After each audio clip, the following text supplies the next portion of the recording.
مختصر حمد و صلوات کے بعد ذی وقار سامعین کرام، قرآن و حدیث کی روشنی میں علم کی فضیلت، علم والوں کا مقام و مرتبہ یہ مختصراً بیان کریں گے۔ اللہ رب العالمین ہمیں حق بیان کرنے اور حق پر عمل کرنے کی توفیق عطا فرمائے۔ اولو العلم کے لیے، صاحب علم کے لیے، جاننے والے کے لیے بلندیاں ہیں، بڑے درجے ہیں۔ جو بلندیاں چاہتا ہو، جو بڑے بڑے درجات کا طالب ہو، جس کو یہ شوق ہو کہ اسے مقام مل جائے، مرتبہ مل جائے،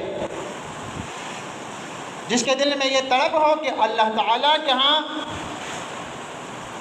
اس کا کوئی مقام بن جائے، تو اس کو چاہیے کہ وہ علم سیکھے اور اس کے مطابق یہ زندگی گزارے، اس کی روشنی میں اعمال کرے۔ کیونکہ سورۃ المجادلہ میں اللہ سبحانہ و تعالیٰ نے فرمایا ہے، یرفع اللہ الذین آمنوا منکم، اے لوگو تم میں سے ان لوگوں کو اللہ رب العالمین بلندیاں عطا فرماتا ہے جو تم میں سے ایمان والے ہوتے ہیں۔ تم میں سے جو لوگ صاحب ایمان ہوتے ہیں، تم میں سے جن لوگوں کا ایمان مضبوط ہوتا ہے، ان کو اللہ رب العالمین بلندیاں عطا فرماتا ہے۔ والذین اوتوا العلم درجات، اور جو علم والے ہوتے ہیں ان کے لیے بڑے بڑے درجات ہیں۔ جب ایک طرف علم والے ہوتے ہیں، وہ لوگ جو علم والے ہوتے ہیں، جاننے والے ہوتے ہیں، نالج والے ہوتے ہیں، ایک طرف اگر پڑھے لکھے لوگ ہو، جاننے والے ہو، علم والے ہو، اور دوسری طرف وہ لوگ جن کے پاس کوئی علم نہ ہو، جن کے پاس کوئی روشنی نہ ہو، جن کے پاس کوئی نالج نہ ہو، تو کیا یہ دونوں برابر ہو سکتے ہیں؟ ہرگز یہ برابر نہیں ہو سکتے۔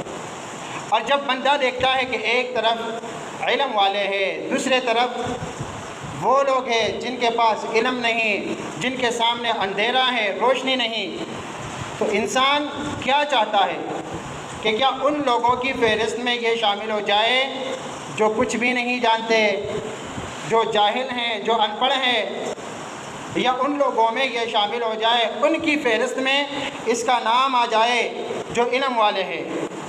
دل میں شوق اٹھتا ہے، رغبت اٹھتی ہے کہ کاش میں بھی علم والا ہوتا، کاش میرے پاس بھی روشنی ہوتی۔ لیکن یہ یاد رکھیے کہ کوئی بھی شخص ماں کے پیٹ سے عالم بن کے نہیں آتا، بلکہ یہاں جب وہ سیکھتا ہے اور اس کے لیے محنت کرتا ہے اور اپنا وقت لگاتا ہے، صرف کرتا ہے، زندگی کو وقف کرتا ہے۔ آپ کسی بھی فیلڈ میں اپنا وقت دیتے ہیں اور اس میں اپنی زندگی لگاتے ہیں، تب آپ اس فیلڈ میں کامیابی حاصل کر سکتے ہیں، وگرنہ ہرگز نہیں۔ کیونکہ بغیر محنت کے کوئی مقام انسان کو ہرگز نہیں ملتا۔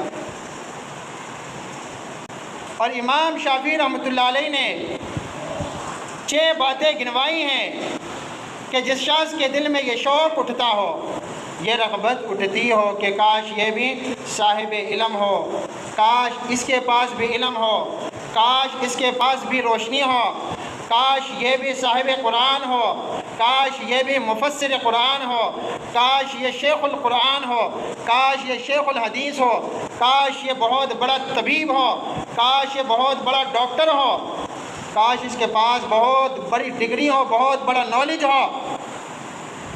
تو یہ ڈگریاں، یہ علم، یہ نالج، یہ بیٹے بھٹائے نہیں ملتے۔ امام شافعی رحمۃ اللہ علیہ نے 6 باتوں کا تذکرہ کیا ہے اس کے لیے کہ آپ کے دل میں شوق اٹھتا ہے، رغبت اٹھتی ہے۔ جب آپ قرآن و حدیث میں فضائل سنتے ہیں کہ ایک طرف وہ لوگ ہیں جو اندھیروں میں ہیں، ایک طرف وہ لوگ ہیں جن کے پاس روشنی ہے، جن کے پاس نور ہے، جن کے پاس علم ہے، وہ علم کی روشنی میں اعمال کرتے ہیں۔ تو آپ بھی کہتے ہیں کہ کاش میں بھی ایسا ہوتا، کاش میں بھی عالم ہوتا۔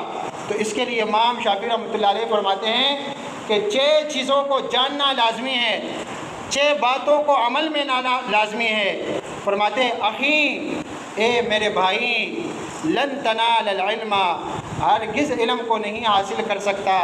اے میرے بھائی، آپ ہرگز یہ علم حاصل نہیں کر سکتے الا بستۃ، مگر ہاں 6 چیزوں پر عمل کر کے، 6 باتوں پر عمل کر کے آپ اسے حاصل کر سکتے ہیں۔ آپ کے دل میں شوق پیدا ہوا، امام شافعی نے 6 چیزیں بتائی ہیں، وہ 6 چیزیں مجھے معلوم ہو جائے تو میں بھی اسے پکڑ کے رکھوں، اس پر عمل کروں، تاکہ میں بھی عالم بن جاؤں، تاکہ میں بھی فقیہ بن جاؤں، تاکہ میں بھی اولو العلم، اولو الابصار بن جاؤں، صاحب عقل بن جاؤں، صاحب فہم و دانش بن جاؤں۔ تو امام شافعی فرماتے ہیں سأنبئک عن تفصیلها ببیان، میں تفصیل کے ساتھ وہ 6 چیزیں آپ کے سامنے رکھتا ہوں۔ فرمایا ذکاء و حرص، ایک ذکاوت ہے، ذہانت ہے۔ جب تک آپ کسی فیلڈ میں، کسی نالج میں اور کسی شعبے میں اپنی ذہانت نہیں لگاتے، اپنا ذہن اس کے لیے وقف نہیں کرتے کہ آپ کی ذہنی صلاحیتیں آپ اس میں بروئے کار نہیں لاتے، تب تک آپ اس میں کامیابی حاصل نہیں کر سکتے۔ فرمایا کہ پہلی بات جو ہے وہ ذکاوت ہے، ذہانت ہے، اپنا ذہن لگانا ہے، صرف کرنا ہے۔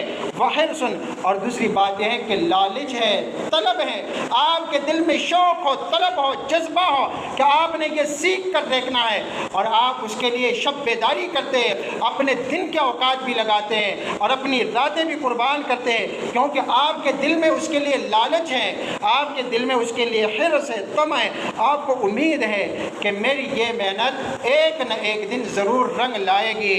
تو آپ بر وقت کلاسوں میں پہنچتے ہیں، آپ بر وقت کتابوں کو اٹھاتے ہیں، آپ بر وقت اساتذہ کے سامنے بیٹھتے ہیں، آپ بر وقت جو ہے وہ سیکھتے ہیں، آپ شوق رکھتے ہیں۔ تو ایک ذہانت اور وحرص طلب ہے۔ فرمایا واجتہاد وبلغۃ، تیسری اور چوتھی بات یہ ہے کہ محنت ہو، آپ نے مسلسل محنت کرنی ہے۔ اگر آپ بہت بڑے ذہین ہوں لیکن محنت نہیں کرتے، ہم نے ایسے بھی طلباء دیکھے ہیں جو بڑے ذہین ہوتے ہیں، کلاس میں حاضر ہوئے، ایک بار استاد نے سبق پڑھ کر سنایا، اب انہیں رٹا لگانے کی ضرورت نہیں، اب انہیں دوسرے سے پوچھنے کی ضرورت نہیں ہے۔ آپ ان سے کہتے ہیں کہ آج کلاس میں استاد نے کیا پڑھایا، پڑھ کے وہ آپ کو سنا دیتے ہیں، اور آپ کو سمجھ میں بھی آ جاتا ہے کہ ہاں اب مجھے سمجھ میں آیا۔ وہ بڑے ذہین ہوتے، لیکن بعض دفعہ وہ بھی کامیاب نہیں ہوتے۔ کیوں؟ وہ محنت نہیں کرتے، روزانہ شوق سے نہیں آتے، کبھی چھٹی کر لیتے ہیں اور کبھی شوق جو ہے نہیں رکھتے ہیں، اور ذہین تو ہوتے ہیں لیکن محنت نہیں کرتے، تو وہ بھی کامیاب نہیں ہوتے۔ یا ذہین ہوتے ہیں لیکن ان کے دلوں میں علم کی لالچ نہیں ہوتی، دنیا کی لالچ ہوتی ہے۔ تو ایک تو ہے دنیا کی لالچ اور ایک ہے علم کی لالچ۔ اگر آپ نے کچھ سیکھنا ہے تو دنیا کی لالچ اپنے دل و دماغ سے نکالنی ہوگی، اور اپنے دل و دماغ میں دین کی لالچ، علم کی لالچ جو ہے یہ ڈالنا ہوگا۔ تو فرمایا ذکاء وحرص واجتہاد وبلغۃ، اور مسلسل محنت۔ ایک ایک آپ نے ایک مہینہ، ایک مہینہ یا ایک ہفتہ محنت کر لی، ذہین ہے اور محنتی بھی ہیں، آپ نے محنت سے پڑھنا شروع کر دیا، آپ نے آدھا پارہ یا 1 پارہ یا 2 پارے 2 مہینوں میں 3 مہینوں میں حفظ کر لیے، ترجمہ سیکھ لیا، تفسیر سیکھ لی، لیکن بعد میں آپ نے چھٹیوں پہ چھٹیاں اور آپ بعد میں اس کو جو ہے وقت نہیں دیتے، تو اس طرح بھی کامیابی نہیں ملتی۔ فرمایا وہ بلغت، اور چوتھی جو بات ہے وہ مسلسل محنت ہے، لگن ہے، وہ صحبت استاد، اور استاد کی شاگردی ہے۔ آپ بغیر استاد کے کامیاب نہیں ہو سکتے۔ آپ کہتے ہیں کہ میں نے تو تفسیر میں مہارت حاصل کرنی ہے، میں نے سیکھنا ہے قرآن و حدیث کو، لیکن آپ نے تفسیر کی کتابیں بھی لے لی، حدیث کی کتابیں بھی لے لی اور خود پڑھنے بیٹھ گئے۔ اب جو آپ کے ذہن میں آتا ہے آپ اس کا معنی و مفہوم نکالتے ہیں کہ شاید اس کا یہ مطلب ہے، شاید اس کا یہ مطلب ہے۔ تو اس طرح نہیں ہوتا۔ آپ جب دنیا کی کوئی بھی کامیابی اور دنیا کا کوئی بھی کام چھوٹا کام اس کے لیے آپ کو استاد کی ضرورت ہوتی ہے، آپ استاد کے بغیر وہ کام نہیں سیکھ سکتے۔ تو اسی طرح اگر آپ نے علم حاصل کرنا ہے تو علم کے لیے بھی آپ کو ایک اچھے استاد کی ضرورت ہے۔ تو فرمائے کہ پانچویں جو بات ہے وہ صحبت استاد، آپ نے ایک ماہر استاد کو ڈھونڈنا ہے اور اس کی شاگردی اختیار کرنی ہے، اور جب آپ اس کی شاگردی اختیار کریں گے، اس سے پڑھیں گے تو آپ بھی عالم بن جائیں گے۔ کوئی بھی عالم ماں کے پیٹ سے عالم بن کے نہیں آتا، دنیا میں آتا ہے، سیکھتا ہے اور اساتذہ کی شاگردی اختیار کرتا ہے، تب وہ عالم بن جاتا ہے۔ فرمایا وطول الزمان، اور اس کے لیے بہت بڑا وقت بھی درکار ہے۔ ایسا نہیں ہے کہ آپ نے ایک ہفتہ لگایا اور آپ عالم و فقیہ بن گئے، آپ نے ایک مہینہ لگایا اور آپ امیر صاحب بن گئے، اب آپ مفتی ہو، آپ جس طرح چاہو فتوے دے لو، نہیں، اس کے لیے ایک لمبا زمانہ بھی درکار ہے۔ تو میرے بھائیوں، یہ چند باتیں جو امام شافعی رحمۃ اللہ علیہ نے گنوائے ہیں کہ یہ 6 باتیں ہیں، اگر آپ نے علم سیکھنا ہے تو ان 6 باتوں کو اپنانا ہے اور اس کے مطابق آپ نے مسلسل محنت کرنی ہے، تب آپ جو ہے یہ علم سیکھ سکیں گے۔ میرے بھائیوں، اس کی یہ علم کی ہمیں کھانے پینے کی ضرورت ہوتی ہے نا، بغیر کھانے پینے کے کون رہ سکتا ہے؟ آٹا بند ہو جائے تو کتنے پریشان ہوتے ہیں۔ ہمیں کھانے پینے کی ضرورت ہے، اس سے بڑھ کر ہمیں علم کی بھی ضرورت ہے۔ کھانے پینے سے بڑھ کر ہمیں علم کی ضرورت ہے، کیونکہ ہمارے پاس علم ہو تب ہم انسان کہلائیں گے۔ اگر ہم نے صرف کھانا پینا ہے اور ہم نے علم حاصل نہیں کرنا اور علم سے محروم رہ گئے تو پھر جانور بھی کھاتا پیتا ہے، اس میں اور انسان میں پھر کیا فرق ہے؟ انسان اور جانور میں تو یہ فرق ہے کہ انسان سیکھتا ہے، اس کے پاس علم آتا ہے، علم کے مطابق وہ عمل کرتا ہے۔ اور علم کے لیے دعائیں کرنی چاہیے، وہ دعائیں میں نے نہیں، کسی عالم نے نہیں، بلکہ محمد الرسول اللہ صلی اللہ علیہ وسلم نے امت کو سکھائی ہیں۔ تو رسول اللہ صلی اللہ علیہ وسلم نے ہمیں جو دعائیں سکھائی ہیں ان میں سے ایک دعا یہ بھی ہمیں سکھائی ہے، اللہم انی اسألک علما نافعا، یا اللہ ہم آپ سے سوال کرتے ہیں علم نافع کی، ورزقا طیبا، اور پاک رزق کی، حلال رزق کی سوال کرتے ہیں، وعملا متقبلا، اور ہم ایسے عمل کرنے کی سوال کرتے ہیں، مانگتے ہیں ہمیں ایسے عمل کی توفیق مل جائے جو اللہ تعالیٰ کے دربار میں قابل قبول ہو۔ تو کثرت سے دعائیں مانگنی چاہیے۔ اللہ سبحانہ و تعالیٰ جسے چاہتا ہے علم عطا فرماتا ہے۔ یہ علم ہر کسی کے نصیب میں بھی نہیں۔ علم بہت بڑی دولت ہے، یہ خیر کثیر ہے، یہ مال و پیسہ اور بینک بیلنس سے زیادہ اس کی اہمیت ہے۔ تو یہ ہر ایک کی نصیب میں نہیں ہوتی، بلکہ جسے اللہ رب العالمین چاہتا ہے اسے یہ علم عطا فرماتا ہے، اور جسے علم عطا ہو جائے تو اسے خیر کثیر عطا کیا جاتا ہے۔ مفسرین فرماتے ہیں سورۃ البقرہ آیت نمبر 269 کہ یہاں حکمت سے مراد علم ہے، قرآن و حدیث کا علم۔ فرمایا یؤتی الحکمۃ من یشاء، اللہ جسے چاہتا ہے قرآن و حدیث کا علم عطا فرماتا ہے۔ ومن یؤت الحکمۃ، اور جسے حکمت عطا کی گئی، جسے علم عطا کیا گیا قرآن و حدیث کا، فقد اوتی خیرا کثیرا، تو یقیناً اسے خیر کثیر عطا کیا گیا، اللہ تعالیٰ کی طرف سے بہت بڑی بھلائی عطا کی گئی۔ میرے بھائیوں، یہ بات یقیناً ہے، اس میں کوئی شک نہیں کہ علم بہت بڑی دولت ہے، یہ خیر کثیر ہے۔ آپ دنیا میں تحقیق کریں، سب سے بہتر لوگ کون ہیں؟ سب سے بہتر لوگ وہ ہیں جو علم والے ہیں، جو قرآن و حدیث سیکھتے ہیں اور اس کے مطابق کیا کرتے ہیں؟ عمل کرتے ہیں۔ خیرکم من تعلم القرآن وعلمہ، تم میں سے بہترین وہ ہیں جو قرآن سیکھتے ہیں اور قرآن سکھاتے ہیں، قرآن پر عمل کرتے ہیں۔ آپ دیکھو دنیا میں کوئی سیاست کے میدان میں ہے، کوئی تجارت کے میدان میں کامیابی حاصل کرنے کو کامیابی سمجھتا ہے، کوئی کس پارٹی کا سپورٹر ہے، کوئی کس پارٹی کا، اور کسی کا شوق کیا ہے، کسی کا شوق کیا ہے۔ لیکن میرے بھائیوں، عقل مند وہ لوگ ہیں جو اپنے آپ کو، اپنی صلاحیتوں کو کسی پارٹی کے لیے وقف نہ کرے، بلکہ اپنے آپ کو علم کے لیے وقف کرے، اپنے آپ کو کس لیے وقف کرے؟ علم کے لیے وقف کرے، اور علم سیکھے اور اس کے مطابق جو ہے وہ زندگی گزارے اور اس کے مطابق لوگوں کو رہنمائی کرے۔ جب انسان کے پاس علم آ جاتا ہے تو تب وہ سمجھتا ہے کہ حق کیا ہے اور باطل کیا ہے۔ حق و باطل میں تمیز تب کر سکتا ہے جب اس کے پاس علم ہو، عدل و انصاف پر تب خوش رہ سکتا ہے جب اس کے پاس علم ہو، اور ظلم و ستم پر وہ کبھی خوش نہیں ہوتا۔ جہاں ظلم ہوتا ہے تو وہ کیا کرتا ہے؟ غمگین ہوتا ہے کہ یہ ظلم کیوں ہو رہا ہے، اور ہمارے ملک میں، ہمارے معاشرے میں یہ ظلم کا نظام کیوں ہے، اس پر کبھی راضی نہیں ہوتا۔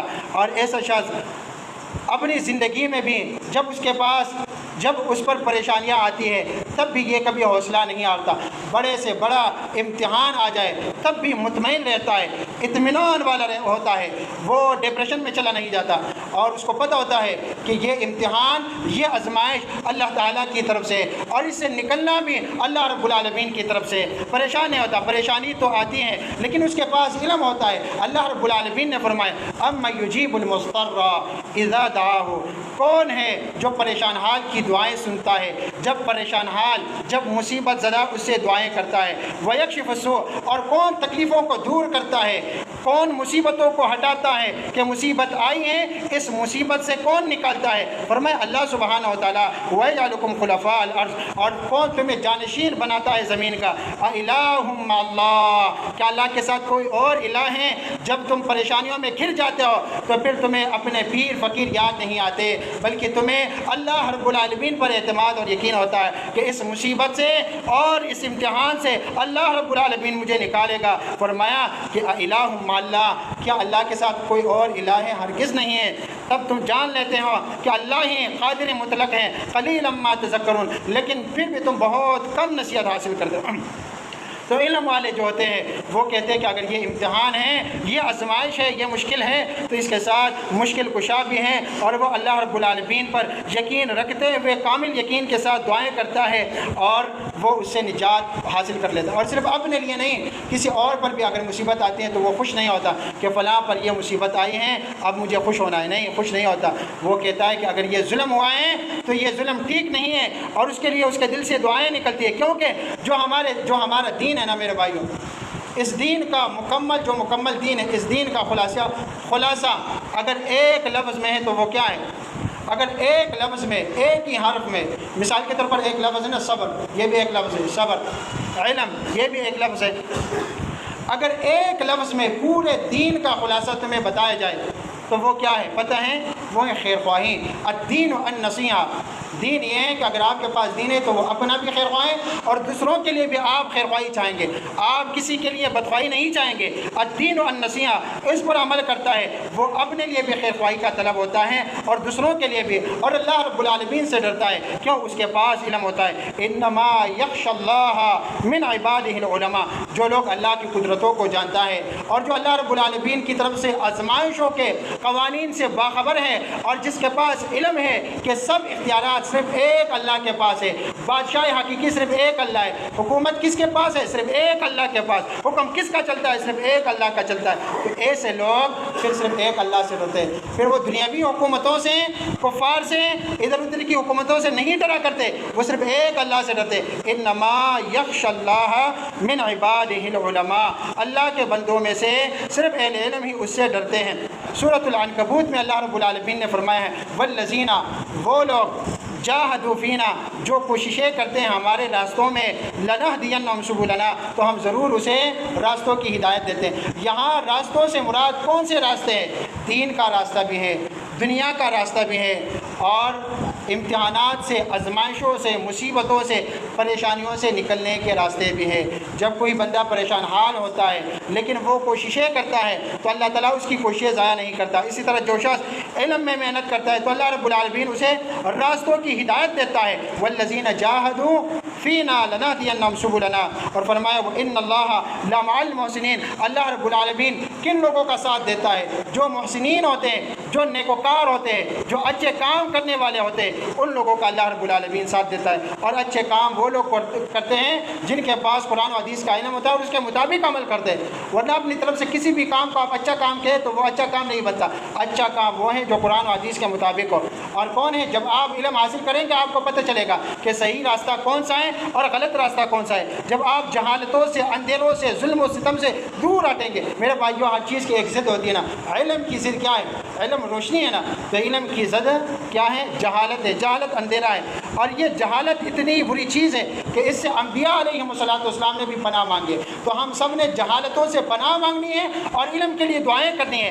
آپ کہیں گے کہ کس نبی نے جہالتوں سے پناہ مانگی؟ موسیٰ علیہ السلام کے بارے میں آیا ہے سورۃ البقرہ میں، قال اعوذ باللہ ان اکون من الجاہلین۔ موسیٰ علیہ السلام نے جب اپنی قوم بنی اسرائیل کو اللہ کا حکم سمجھایا کہ یہ اللہ کا حکم ہے، اللہ کے حکم پر عمل کرو، تو قوم کو تو چاہیے تھا کہ اللہ کے حکم پر عمل کر لی تھی، لیکن قوم کیا کہنے لگی؟ قوم نے کہا کہ کیا آپ ہم سے ہنسی مذاق کر رہے ہیں؟ آپ یہ کہہ رہے ہیں کہ اللہ نے ہمیں حکم دیا ہے کہ ہم ایک گائے کو ذبح کریں، کیا یہ آپ ہنسی مذاق کر رہے ہیں؟ تو موسیٰ علیہ السلام نے کیا فرمایا؟ اعوذ باللہ، میں اللہ کی پناہ طلب کرتا ہوں، ان اکون من الجاہلین، کہ میں جاہلوں میں سے ہو جاؤں۔ یعنی کہ دین کے کاموں میں، دین کی باتوں میں، اللہ کے حکموں میں ہنسی مذاق کرنا تو جہالت کا کام ہے، اور جہالت کسی نبی سے سرزد نہیں ہوتی۔ اس لیے میں اللہ تعالیٰ سے اس کی پناہ طلب کرتا ہوں۔ یعنی میں تمہیں تو اللہ کا حکم سناتا ہوں اور تم کہتے ہو کہ یہ جہالت ہے۔ اللہ کا علم جو ہے اور اللہ کے حکم تو وہ روشنی ہوتی ہیں، نہ کہ جہالت۔ تو میرے بھائیوں، علم کے لیے محنت کے ساتھ ساتھ اللہ رب العالمین سے خلوصی دل سے دعائیں، اور اللہ رب العالمین سے یہ بھی دعائیں مانگنی چاہیے کہ اللہ رب العالمین ہم سب کو جہالت کے اندھیروں سے بچائے۔ پھر اسی طرح آپ قرآن مجید کا مطالعہ کریں تو قرآن مجید میں اللہ سبحانہ و تعالیٰ نے اپنے پیارے پیغمبر محمد رسول اللہ صلی اللہ علیہ وسلم کو کبھی یہ نہیں کہا ہے کہ آپ عمر میں اضافے کے لیے دعا کریں۔ عمر لائف بڑی نعمت ہے، لیکن کبھی یہ نہیں آیا ہے کہ آپ اپنی زندگی کے لیے اللہ سے دعا کریں کہ اللہ تعالیٰ میری اس زندگی کو طویل فرما لے، کبھی اس طرح کا حکم نہیں آیا۔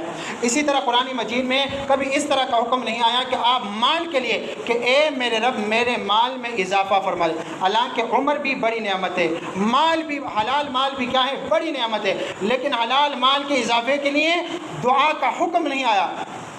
نبی علیہ السلام نے بہت سارے دعائیں کی ہیں، وہ حدیثوں میں موجود ہے، لیکن باقاعدہ حکم اللہ کی طرف سے کہ اللہ کی طرف سے حکم ہو کہ اس چیز میں اضافے کے لیے مجھ سے دعا کرو، یہ صرف علم کے لیے آئے۔ وقل رب زدنی علما، کہ اے میرے پیارے پیغمبر محمد الرسول اللہ صلی اللہ علیہ وسلم آپ دعا مانگا کرے کہ اے میرے رب میرے علم میں اضافہ فرما۔ جیسے جیسے قرآن مجید نازل ہوتا رہا، آپ صلی اللہ علیہ وسلم قرآن کے اسرار و رموز سے متعلق اپنے فہم و تدبر اور بصیرت باطنی میں اضافے کے لیے اللہ تعالیٰ سے مسلسل دعائیں کرتے رہے۔ احادیث میں اور بھی دعائیں ہیں، جیسے کہ اللہم انی اسألک علما نافعا ورزقا طیبا وعملا متقبلا، لیکن سب سے پہلے اب دیکھو یہ دعا لیجئے، اس میں حلال رزق کی بھی دعا ہے، اس میں عمل مقبول کی بھی دعا ہے، لیکن اس میں سب سے پہلی جو دعا ہے وہ علم کے بارے میں، اور علم حاصل کرنا کیا ہے؟ فرض ہے۔ طلب العلم فریضۃ علی کل مسلم، ہر مسلمان پر چاہے مرد ہیں چاہے عورت ہیں، اس پر دین کا علم حاصل کرنا، قرآن و حدیث کا علم حاصل کرنا کیا ہے؟ یہ فرض ہے، اور یہ بہت بڑی بلائی ہے۔ اللہ تعالیٰ جس بندے کے ساتھ خیر کا ارادہ فرماتا ہے تو اس کو سیاست میں سمجھ نہیں، اور اس کو تجارت میں سمجھ نہیں، اور اس کو دنیا کے کسی اور کام میں سمجھ نہیں، اور اس میں دنیا کی لیڈری کی سمجھ نہیں، بلکہ اس کو علم عطا فرماتا ہے۔ من یرد اللہ بہ خیرا یفقہہ فی الدین، جس کے ساتھ اللہ رب العالمین خیر کا ارادہ فرمائے اسے اللہ رب العالمین دین کی سمجھ عطا فرماتا ہے، دین کا فہم عطا فرماتا ہے۔ تو میرے بھائیوں، یہ جو شوال کا مہینہ ہے، اس مہینے میں دینی مدارس میں جو ہے داخلے جاری رہتے ہیں، اس لیے اپنے بچوں کو دینی مدارس میں داخل کرائیں۔ اور جب کوئی بندہ اپنے بچے کو عالم دین بنانا چاہتا ہے تو اس کا سادہ مطلب یہ نہیں ہوتا کہ وہ صرف اس کی زندگی کو سنوارتا ہے کہ یہ طالب علم بڑا ہوگا تو یہ عالم بنے گا، عالم بعمل بنے گا، قرآن و حدیث پر عمل کرنے والا بنے گا تو اس کو فائدہ ہوگا، نہیں، بلکہ اس کے ساتھ ساتھ اس کے والدین کو بھی فائدہ ہوگا۔ یہ اپنے لیے اجر و ثواب کی ایسی فیکٹری اور مل لگا لے گا جس سے اس شخص کو قیامت تک اجر و ثواب ملتا رہے گا، یہ اس کے لیے صدقہ جاریہ بنے گا۔ اللہ رب العالمین ہم سب کو علم حاصل کرنے کی توفیق عطا فرمائے، اور اللہ رب العالمین مسلمان بچوں کے دلوں میں علم سے شوق پیدا فرمائے۔ اللہ رب العالمین ہمارے دلوں میں علم کی لالچ پیدا فرمائے، اور دنیا کی لالچ سے اللہ رب العالمین ہم سب کو بچائے، دنیا کے فتنوں سے اللہ رب العالمین ہمیں بچائے، اللہ رب العالمین ہمیں دنیا کی آزمائشوں سے بچائے۔ اللہم ربنا آتنا فی الدنیا حسنہ وفی الآخرۃ حسنہ وقنا عذاب النار، آمین برحمتک یا ارحم الراحمین۔